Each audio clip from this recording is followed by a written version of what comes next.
In the past couple of years, I got the opportunity to experience Naruto and One Piece, the two series which are a part of Shonen's Big 3. If you have been on my channel for long, then you had probably already seen me documenting my overall journey through this entire process, from things that I hated to things that I absolutely loved.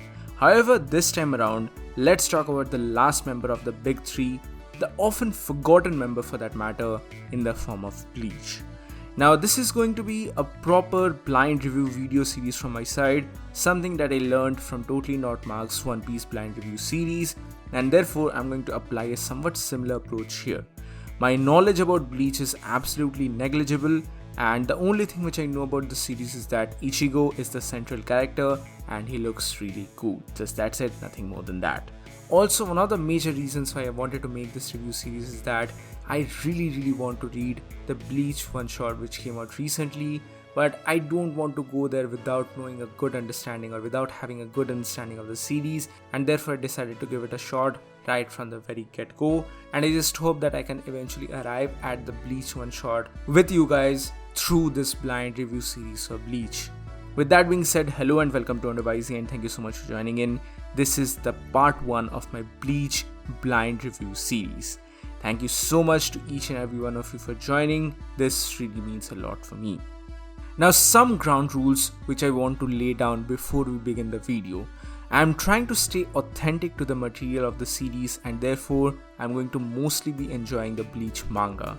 I tried watching the anime so that I could give a more holistic approach as a whole, but I am really sorry I did not like the anime adaptation to the first arc.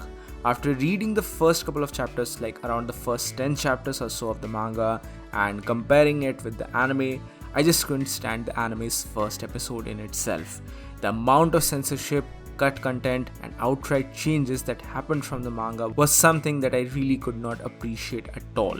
Now, it's not like I totally gave up on the anime. Some of my friends persisted me to watch this anime under the pretense that the anime eventually gets good. So from time to time, I did check out the major scenes and incidents in the anime, but not on a regular basis. And most likely in the next arc, I'm going to give you all a more holistic approach on the anime version as well. But for this part 1, I'm going to be mostly focusing upon the manga, and maybe I will give some insights on my thoughts about the music, because that is something which I really enjoyed a lot.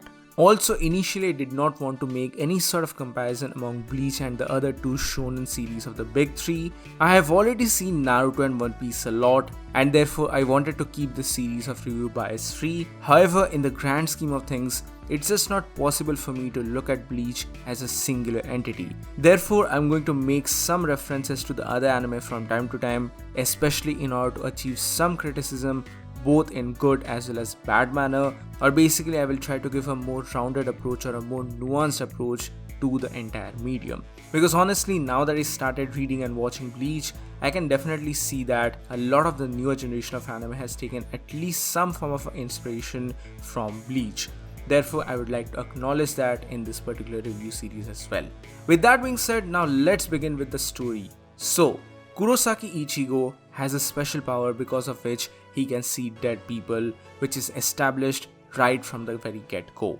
Even before getting his actual powers, he's a rightful young man who is defending the spot of a ghost girl from a bunch of unruly skateboarders. Ichigo has the ability to see ghosts, and this was basically the spot where a young girl had died, which contained some flowers as an offering for her. Ichigo defended the spot and promised the ghost to bring her some flowers the other day. This right here was the moment which actually hooked me to Bleach. Sure, later on we see many spectacular and amazing moments, but these small character reactions and these small character interactions are something which matter a lot to me. People might say that this will make Ichigo's character a very bland, self-righteous character, falling under the tropes of a cookie-cutter stereotype, but I couldn't be bothered less about it. I mean, sure, it might become a bigger problem later on, I'm not entering into that particular debate, but at least for now, I am really liking this straightforward attitude of Ichigo a lot. Moreover, personally, I am quite emotionally attached to stories that involve ghosts, or let's just say young ghosts, which is really bittersweet thing in my opinion. But to see a series start this solid using a trope like this, I knew that I was probably in for a good ride. In comes Ichigo's family right out of the bat, and I just love his father. Ishin is such a cool guy, but I have a bunch of different questions right from the get-go about him. He certainly doesn't really look like Ichigo, especially with the hair, and he has two daughters who are quite different in their appearances initially. And I just thought that maybe Yuzu and Ichigo are the actual siblings and maybe Karin is his stepsister in a way. I mean, I might be wrong here, but let's see what eventually happens. But the main question remains for me, why is Ichigo having these special powers? Is this something that his siblings also have? Which is sort of answered later on, but I'm not entirely sure as to what exactly is going on there, so maybe things will be explored in the next arc as well. And on that topic, now comes the first comparison between One Piece and Naruto as well. Since in Naruto and One Piece we have already seen the protagonists have some very overpowered parents who were sort of legendary figures in their entire series. For example, how Monkey D. Dragon and Monkey D. Garp are legendary figures who are the parental lineage for Luffy. Similarly, how Minato and Kushina were absolutely legendary figures in the world of Naruto. So I'm just wondering and going on a limb here, is Ishin also going to be some sort of a legendary figure? I mean, he certainly doesn't look anything like that, he just looks like a regular ordinary doctor. And if you ask me personally, I would be not really surprised if he turns out to be some special character. So who knows? The trope from Naruto and One Piece might actually continue here for the entirety of the big three as well. But that's enough talk about Ishin, let's continue with the video. Moving forward in the story, Kurosaki Ichigo meets a Shinigami called Kuchiki Rukia, who is immediately forced to make him a substitute Shinigami after she herself takes a significant amount of damage in a battle. Now this scene was quite beautiful in my opinion, and it essentially establishes the status quo of Bleach from the get-go. Ichigo has to stab himself using Rukia's blade in order to bring out his spirit, or you could say colloquially astral form. And this is essentially the core of a Death Reaper or Shinigami. Now souls are typically classified into two categories, pluses that are benevolent and hollows, which as the very name suggests, hollow manifestations. I personally really enjoyed the depiction of the hollows right from the very get-go, and I just hope that this really increases later on in the series as well. One thing which really shocked me a lot, which sort of happened a little later on, were the Gates of Hell. Probably one of the absolutely amazing moments which I've seen so far in all of the big three. So I'm really excited to see how this particular concept is explored later on. I just hope that this concept doesn't become an overlooked part in the future of the series. But nonetheless, I'm really excited about the depiction of the hollows, especially how they are linked to the soul via the chains. Now granted, I was not really able to immediately catch up with a lot of the references, or you could say mythological and cultural references that are on display here, but later on after doing some googling of my own, I found out that the Bleach series really incorporates a lot of Japanese mythology and Japanese folklore, which is pretty much evident from the second act of this first arc in itself, which I'm going to talk about in just a bit. But nevertheless, Ichigo learns about the hollows and their origins, and using his newfound power, he is able to defeat the hollow that Rukia was chasing after in a very dramatic turn of events. You see here Ichigo's soul leaves his body, which is similar to an astral projection, and he trusts Rukia's word, and due to this he is able to transform into a substitute Shinigami along with a proper Shinigami dress and a Zanpakuto. Interestingly enough, Zanpakuto is the sword of a Shinigami and it's quite unique to them, because of which it is able to change the shape and size according to the user. Moreover, apparently according to the lore, Ichigo's Zanpakuto is comically larger to the point where it is actually bigger than his very own body, something which confuses Rukia a lot. Unfortunately, I have to make a conjunction here. For some reason, the story is not very clearly able to convey certain terminologies very well. For example, Reiroku, Bakudo and Reiyatsu.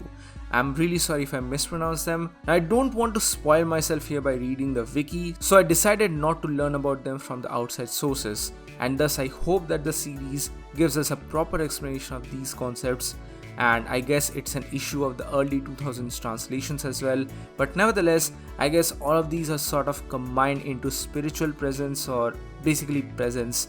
It somewhat reminded me heavily about Haki, the concept of Haki from One Piece, but it is not entirely the very same thing. Moreover, another weird phenomenon is that this particular thing is present in a very high amount in Ichigo, which is very weird for a human being. Now immediately all of these things are pointing towards the yet another cliched concept that the MC is secretly a very important person. Again, my doubts over the fact that is Ishin actually a very important character in the series is getting more and more strength. I mean, the lineage factor always has to take a part. On that topic, who was Ichigo's mother? We get some information about that later on in this arc. I'm going to come to that in just a bit. But before that, let's talk about some of the other nuances. So it is here basically that we start to understand the nuances of this world, how hollows prey upon pluses, and how it is the job of the Shinigami to deal with these matters. That is, to bring salvation to the pluses and protect everyone from the hollows. It's a pretty well laid out system so far, so I'm easily able to connect with the overall story, barring the confusing concepts of Reiatsu. Moreover, right from the get-go, it is clear that world building is not going to be the key focus of the series. Most of the actions of the first arc take place in Ichigo's hometown of the Karakura town. Therefore, I suspect that Bleach is going to be a much more character-driven and character-focused story. Ichigo himself looks like a very grounded character despite all the otherworldly shenanigans. Moreover, I can easily say that among the protagonists of the big three, Ichigo is easily the most level-headed and mature one for his age. It's not like Naruto and Luffy cannot get serious, rather it's the character outlook of Ichigo that complements his personality. He's not really brooding or becoming stoic all the time, but at the same time he doesn't have any defining goals like say becoming the Hokage or the Pirate King.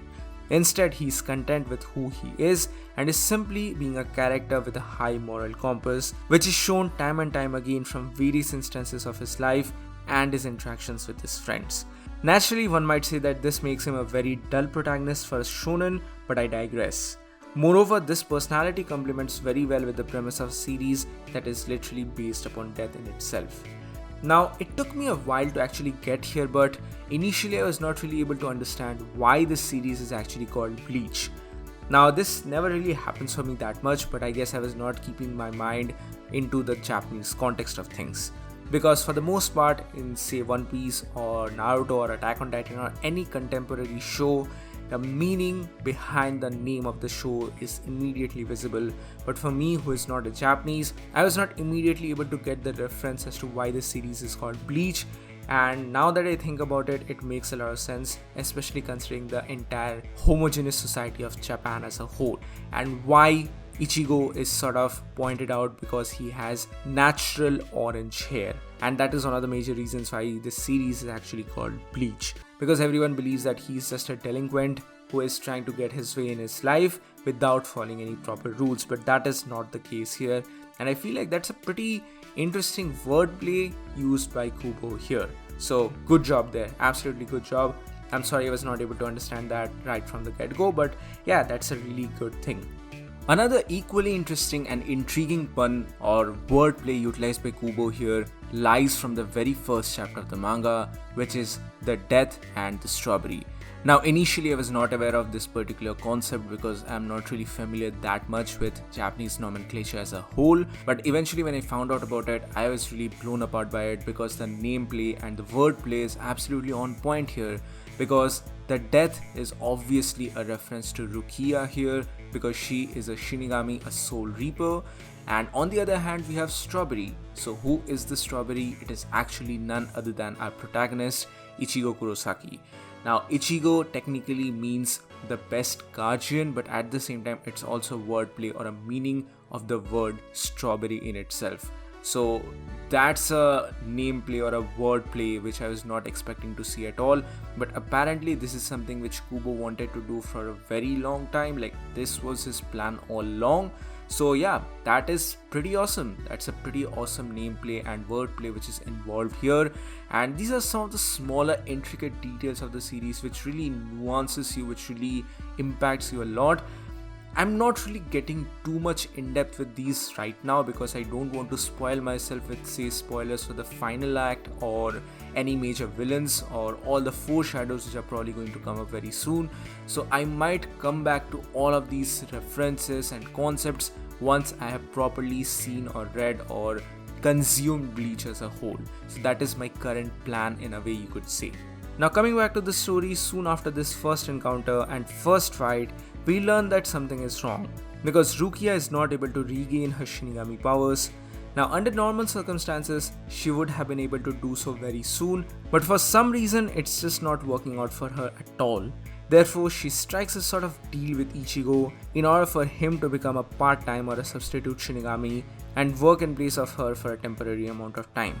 From this point onwards, the story takes a pretty fast turn as we are introduced to a bunch of new characters, including a particularly intriguing figure called Urahara Kisuke, whom frankly speaking, I thought would turn out to be a villain, but lo and behold, he transforms into a very cool Kakashi-like character. I'm really intrigued to see how he's associated with the story, as he clearly knows a lot about the Shinigamis and Hollows, even though he clearly is not a Shinigami himself, at least in the beginning. I mean, is he an ex-Shinigami? Is he exiled? Is he... I don't even really know what's going on here, but Urahara Kisuke is really awesome. That is 100% certain fact. And along with him, we get the introduction of a bunch of other characters. I'm not really a huge fan of the character designs for these characters called Shintana and the other girl. I can't even remember the name of this girl who is always being called as Cockroach. I really didn't get the reference behind this, but again, I do not want to spoil myself with the future of the series, so I'm not going to go into the wiki right now. So pardon me in advance if I did not really talk about these characters who might have more reference later on into the series. Similarly, even though I want to talk a lot about some of the other characters, but I don't really have that much time at hand right now. For example, the mod soul called Kon. He is really interesting, and the concept which he introduces right from the get-go is actually really good, as to whether he has a soul or not, as to whether an artificial life form can have a soul or not. That is sort of like the existential crisis question you are not expecting to see or not expecting to hear while you signed up to watch an anime. So yeah, that was really good stuff. But basically from this point onwards, we finally get to see the proper introduction of Ichigo's school as well, his friends, particularly in the form of Orihime and Chad or Sado. This guy is really amazing. This guy is really amazing right from the get-go, and I don't really know how much important these characters are actually going to be in the future of the series, but so far I really like Orihime a lot. I mean, she's certainly not like Sakura. Now this is not a dig at Sakura, I don't really consider her to be useless as such, but initially from an introduction standpoint of view, I really like the introduction of Orihime and how she behaves. But there's a very big but, and here starts my differences with the anime. I don't know why, but the way in which she's introduced into the manga is much better. She is introduced as this free-spirited, lovely lady, cheerful lady who is just wanting to have a good time. She's thoughtful, she's caring, she's loving, she's kind, but at the same time she also has a sort of soft corner for Ichigo, which is evident from the very starting of the series, but the anime sort of chooses to ignore this a lot. I mean, sure, there are scenes where she's literally fanboying over Ichigo, but there are also smaller nudges and smaller interactions, you could say, about Ichigo and Orihime, which is just sort of inexistent in the anime.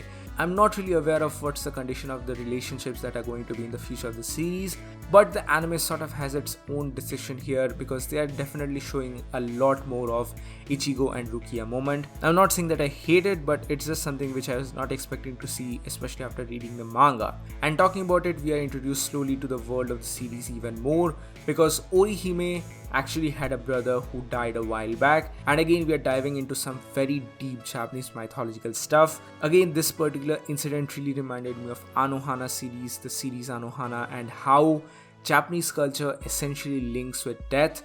And I don't really want to trigger anyone with this, but I was not really a fan of the way in which Orihime's brother's situation was handled. Essentially what happens here is that Orihime's brother used to be a very caring person, but when he died, he just couldn't bear to see how his sister was slowly drifting away from him. It's sort of a belief in the Japanese mythology that dead people also have a soul and you need to care for them. Again, I'm not going to go very deep over these stuff because these are some of the concepts which I want to discuss sometime later on with a lot more knowledge and with a lot more research of my own. This is a very preliminary thought of my own from a different cultural standpoint, so I might come off as even rude. I'm not trying to be rude here, but these are some of my initial, you could say, first impressions So yeah, I was not really a fan of the way in which the Orihime and her brother's situation was handled, but this proved to be a very important point for the series because this is the moment where Ichigo sort of takes up the realm of the substitute Shinigami seriously, because now he's actually seeing the horrors of this particular thing and how it is affecting his very own friends in the form of Orihime as well as Tatsuki, who is actually a childhood friend of Ichigo. I really like the character of Tatsuki so far, and she introduces a very fresh take upon the entire childhood friend trope. I really hope that she doesn't eventually become a love interest for Ichigo. Just let her have a platonic relationship with Ichigo. Just that's it, nothing more than that. Moreover, the manga doesn't shy away from some of the heavier stuff here, and there's some absolutely brilliant panels here. They are creepy, they are jaw-dropping, but at the same time, it's intriguing a lot, especially how Orihime is able to calm down her brother's spirit by literally putting her head inside his mouth. That was something I was not expecting to see at all, and yeah, props to Kubo yet again. Furthermore, even though I'm not really a huge fan of the way in which Orihime's situation is handled here in the manga, I really think that this is a very great way to introduce the concepts of Hollow and how they are sort of attached to the real world as a whole, because Hollows have an implication or an attachment to some real world entity, be it a person, be it a place, or be it some unfulfilled desires and wishes, which is a very common Japanese mythological aspect as well, and Kubo has really utilized that very well, and it is very much a true part of the series overall, and that is absolutely on point and properly shown here in the manga, especially with the incident of Orihime and perhaps the next event which comes up in the form of Don Kanji. I am not really excited about the intricacies and nuances of this character and how he's a showman, but it was a fun relief of tension in a way. But again, I believe that these characters might play some sort of an important role later on, and that's why maybe they have been introduced here into the series right from the get-go. But here comes my biggest pet peeve with the anime so far, the entire manner in which Grand Fisher is handled. The manga is far superior in this particular regard as to how it handles the murder of Ichigo's mother. Now eventually it is revealed to us that Ichigo had a totally different personality when he was a kid, and how the death of his mother changed him totally as a person, and it is revealed here that the reason behind her death was a hollow called Grand Fisher. Now, the anime does a very poor job handling this entire situation, and the manga on the other hand absolutely nails it. This is what you could call the first proper grudge match for Ichigo, and he is absolutely wounded and battled and tortured after this encounter with Grand Fisher, but he's sort of able to take his revenge because Grand Fisher is the character who is responsible for the death of his mother. Again, I'm not 100% sure if Ichigo's mother is an important character or maybe she was just a random character who was passing by and was having a bad day, but with my experiences of watching shonen, I do not believe that it is actually plausible anymore, because Karin, Ichigo's younger sister, is actually having a similar sort of ability to Ichigo. She is not intrinsically able to properly see these ghosts, but she is able to feel their presence very well. And I just hope that later on down the series, Ichigo gets his proper rematch with Grand Fisher and absolutely destroys the shit out of him. What I really liked a lot in the manga was the involvement of Yuzu and Karin and how they were involved into the overall mix, how Ichigo grows as a character, how he sees what he was initially and what he is now, and at the same time the entire mannerism in which Grand Fisher is introduced. He is this cunning villain. He might not be as powerful as say some of the other villains which are going to come up in the future of the series or even in this particular arc in itself, but he has a presence of his own and he has a menacing aura of his own, especially by the way in which he lures in his opponents by showcasing their weaknesses. Here the weakness being Ichigo's own mother, and deep inside he probably blames himself for the death of his beloved mother, and that's why Grand Fisher is able to bait him essentially using this particular weakness of his own. So this is a really interesting concept which I thought that the anime did a very terrible job to execute. And lastly, since we are talking about Grand Fisher here, the entire moment when Grand Fisher is battling against Ichigo, Rukia tries to attack, Rukia tries to intervene, and she tries to save Ichigo but she's actually held back by a particular character. I'm really not sure who this character is. We only get sort of like a silhouette of his arms, and he has definitely some sort of a presence or some sort of a overbearing thought process over the character of Rukia, because of which she stops then and there in order to not interfere with Ichigo's battle, because this is a battle of pride, this is a battle of a person's own being. This is not just a physical battle anymore, and this is a very interesting concept in my opinion as well, and I'm really intrigued to see how it is explored in the future, and above all, who exactly this mysterious character is who has such a foreboding presence upon Rukia that she actually stops then and there. Did this character actually appear here in the real world, or is it some sort of a manifestation or a thought that she had from some prior experience maybe? I'm really intrigued to see how it eventually unfolds. Now after this point onwards, the series starts taking up pace and things move very quickly as we are introduced to the division of the Hollows and how this particular Menos Grande is actually a higher being of Hollows which are capable of destroying or causing widespread destructions. They are very dangerous beings, and we are introduced to this character, and guess what? Ichigo is actually able to slay one of them, or at least scare off one of them. How, why, don't ask me now. I'm not aware of it myself, but it's just trending my opinions that Ichigo is going to be special one. That's for sure. That is absolutely for sure. But before this, we are actually introduced to a character who initially looked very stupid to me because of his ambitions. He is actually the quote-unquote last surviving member of the Quincy race, who were once upon a time the opponents for the Shinigami, and they were absolutely obliterated by the Shinigami once upon a time because of some disputes which happened prior to the series. But because of this, we get to see the introduction of Ishida into the story, who wants to have a rematch or who wants to prove his mettle to the current substitute Shinigami of Karakura Town in the form of Ichigo. And what he basically does here is absolutely stupid. He tries to call the aforementioned Hollows in order to beat them and defeat them, but inevitably he manages to call a bunch of Menos Grande. Ultimately they prove to be a lot for him, and unfortunately for him, he has to team up with Ichigo to take down or at least scare off all of these Menos Grande, because otherwise the Karakura Town is at danger, and he is truly a good guy himself. He's not essentially a bad guy, but he's just maybe retarded or something, and that's why he didn't want to hurt the Karakura Town. He just wants to prove his own mettle as the last remaining Quincy. Moreover, to elaborate a bit, I don't necessarily think that he's a bad character. Ishida actually looks cool enough, but his introduction was pretty lame. I mean, sure, I feel like the Quincy part or storyline is probably going to be explored more in the series, but for now at least, he was not really introduced that well. He has a high moral compass, he wants to prove his worth, and he has a genuine legitimate cause to have a sort of antagonistic worldview against the Shinigami, especially for what they have done. It's perhaps two different ideologies, or maybe I could say that these are the two sides of the same coin. They probably had the similar goals, but their methodologies was absolutely different, and that's one of the major reasons why this enmity began in the very first place. Now initially I thought that maybe he's going to be sort of the deuteragonist of the series moving forward, but just then I actually watched the anime, and lo and behold, he is actually having the same voice as Sasuke Uchiha. Yes, he is the deuteragonist. He has to be the rival of the main character now, because he's voiced by the legendary Noriaki Sugiyama.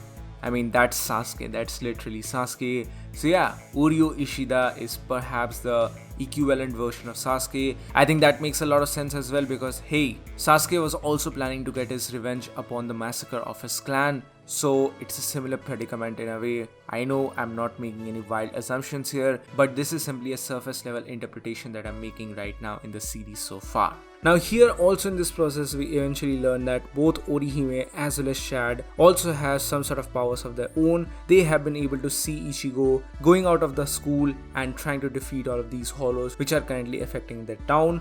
Chad has an absolutely Chad, like truly he is a Chad. He has a Chad moment where he tries to save the soul of this poor child who has been trapped into a parrot, and this was really heartwarming yet sad to see at the very same time. So yeah, Chad is an absolute Chad. Also, yet again, I have to talk about the naming schemes here. Kubo really likes his names a lot. Quite often he uses or he brings about Japanese mythological figures and Japanese names as a whole, but this time around, especially for the character of Chad, he is properly utilizing Spanish nomenclature, which is really awesome in my opinion. At the same time, I don't really have much to talk about Orihime right here, but her power is interesting to say the least.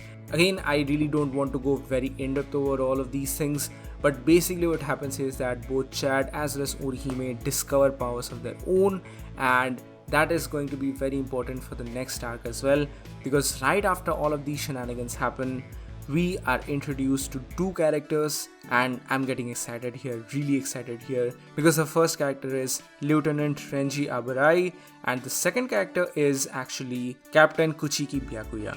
Now, he is supposedly the brother for Rukia, and they both are coming to take back Rukia because she has done a very major crime of giving away her Shinigami powers to this random character called Ichigo, and that's why she's being prosecuted by the Soul Society, the main organization which is working behind the scenes and the organization which is basically sending out all the Shinigami so far.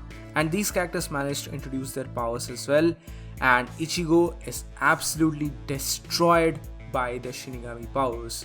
He is obliterated, his own Reiatsu or Reiroku is totally destroyed, his Shinigami powers are destroyed in an attempt to save Rukia because these characters are out for her.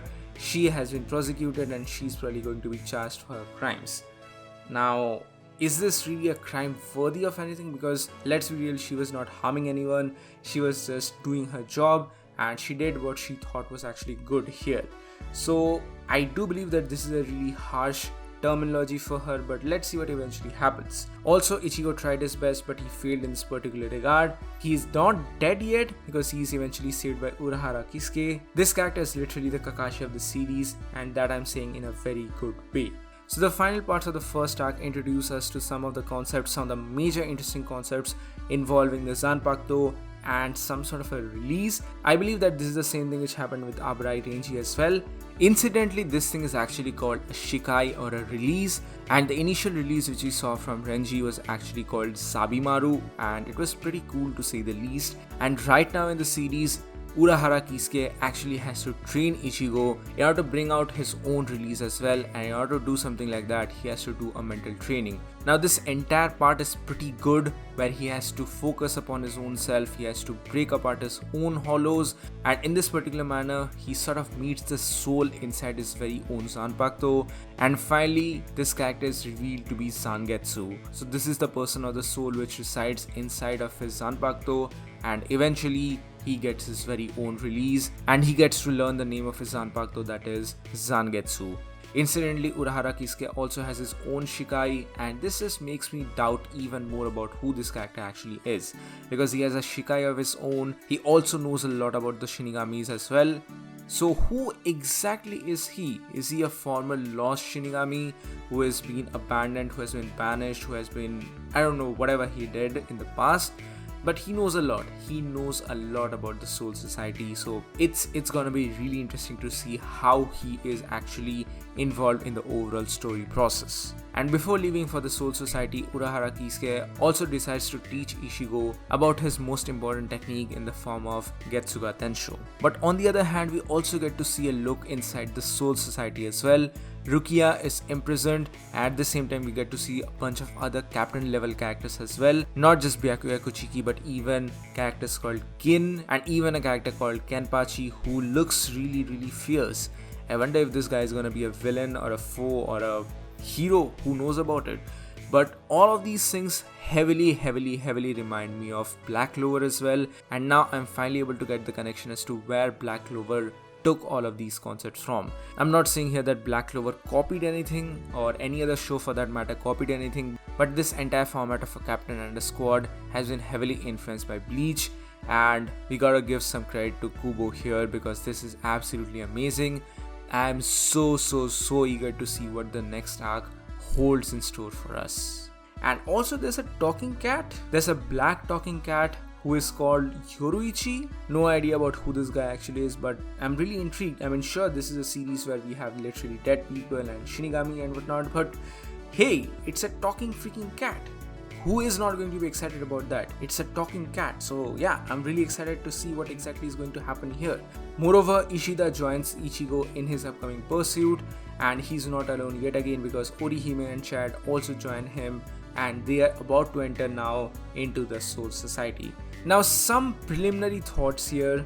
I feel like this is going to be the Marineford moment for Bleach, and I wonder if this is going to be too soon because hey, Ichigo is just a newcomer. Even though if he's say someone like the destined chosen one, he still has not seen his powers so far, and he was absolutely obliterated by Renshi. So in a matter like that, in an environment when we are introduced to Captain Byakuya Kuchiki and probably more captains as well, I just wonder how Ichigo is actually going to deal with all of these nuances. I just hope that there's no Deus Ex Machina which is involved here, because let's be real about it, there are more powers which are absolutely about to come very soon. So yeah, these are my preliminary thoughts, my blind review and reaction for Bleach Arc 1. There's a lot to unpack here, and I know that I skipped over a bunch of different stuff, but this is absolutely going to be my longest video so far, and this took me really a long time to edit as well. So my apologies in advance if I missed something which you actually wanted me to talk about.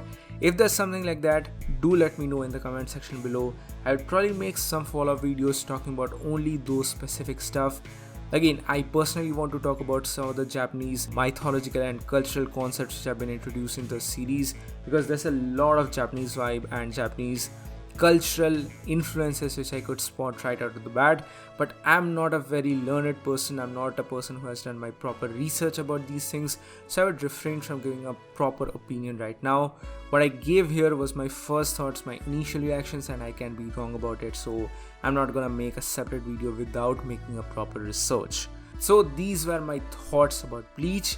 Lastly, the music is absolutely on point. I might not be a fan of the anime, but some of the music pieces, some of the OSTs, like On the Precipice of Defeat, were just spectacular. I was immediately a fan of these music pieces, but I just hope that the anime was a tad bit better. I'm going to give Soul Society a much better look into the anime as well. Obviously, I'm going to read the entire manga, but along with that, I'm going to hopefully give a more holistic approach, because for me, the first arc's anime adaptation was horrible. I'm sorry about that, I'm sorry Bleach fans, but the manga was just better for at least the first arc.